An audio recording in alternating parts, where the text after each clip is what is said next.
Francisco de Rosenzweig, asesor de comercio exterior del Consejo Nacional Agropecuario y socio de White & Case. ¿Qué tal? Muy buenas tardes, Francisco. Susana, muy buenas tardes a ti y al auditorio. Gracias. ¿Se podría considerar que este es el inicio de una guerra comercial?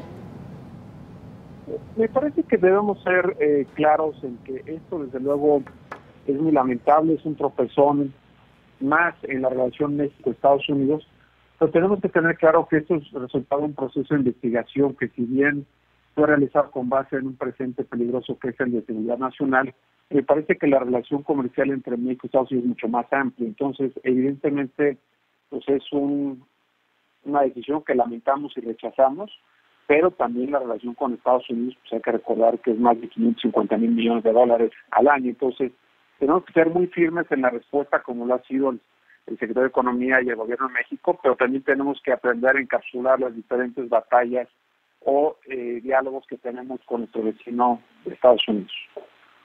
¿A esta relación comercial tan robusta no es una guerra comercial? Me parece que no es una guerra comercial por varias razones. Estamos hablando de que Estados Unidos no está enfocando sus baterías a México, sino las está enfocando de manera bastante racional a Europa, a los países NAFTA como es Canadá, México, también desde luego a China. Y si nos damos cuenta, revisando los flujos de comercio, el principal proveedor de aluminio y de acero de Estados Unidos es Canadá. Pues Canadá evidentemente es una medida que le afecta de manera directa. México es el tercer proveedor de acero al mercado estadounidense y el decimosegundo lugar en lo que se refiere al aluminio. Entonces, las represalias comerciales o los aranceles que estaría aplicando en principio Estados Unidos a las exportaciones de México. Ay, se cortó la comunicación, a ver si la podemos retomar en unos minutos, pero él nos decía que no considera que es una guerra comercial, pues a pesar de que Estados Unidos anuncia medidas arancelarias a las importaciones de acero y aluminio por parte de México, Canadá y la Unión Europea, y ellos responden con medidas espejo, pues dice que esto no es una guerra comercial. En unos minutos trataremos de retomar la conversación. Francisco, nos decías.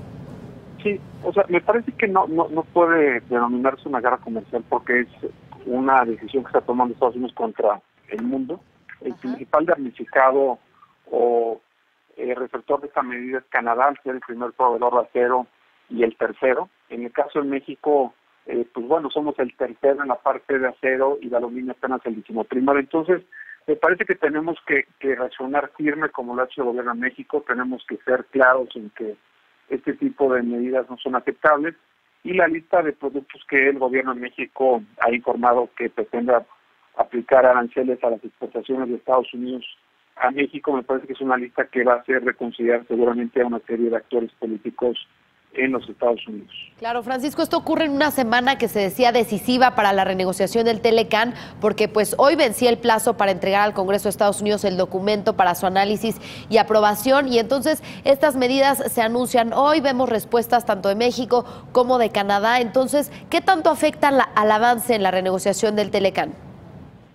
Bueno, me parece que desde luego no es una buena noticia para el proceso de renegociación, pero también es cierto que, bueno, llevamos ya aproximadamente un par de semanas en donde pues el diálogo ha ido siendo menos ágil, en donde de alguna forma la negociación pues ha encontrado pues temas torales que se deben de resolver antes de pensar en que se puedan hacer NAFTA 2.0, como es la regla de origen de autos, la parte desde luego de estacionalidad, el tema vinculado a la causa de revisión de 5 años.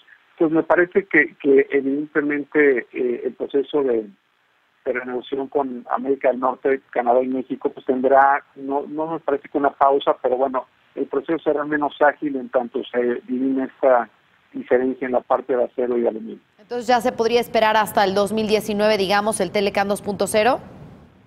Pues a mí me parece que tranquilamente se va a ir al segundo semestre del 2018 y probablemente al 2019, dependiendo de cómo se resuelva o se atienda pues esta decisión de Estados Unidos de aplicar aranceles globales no solamente a México y Canadá, insisto, sino también a la Unión Europea. Entonces me parece que el contexto geopolítico y comercial va a ser pues un factor de influencia en cuanto a que pueda ser un catalizador o no para retomar las negociaciones del TLC 2.0.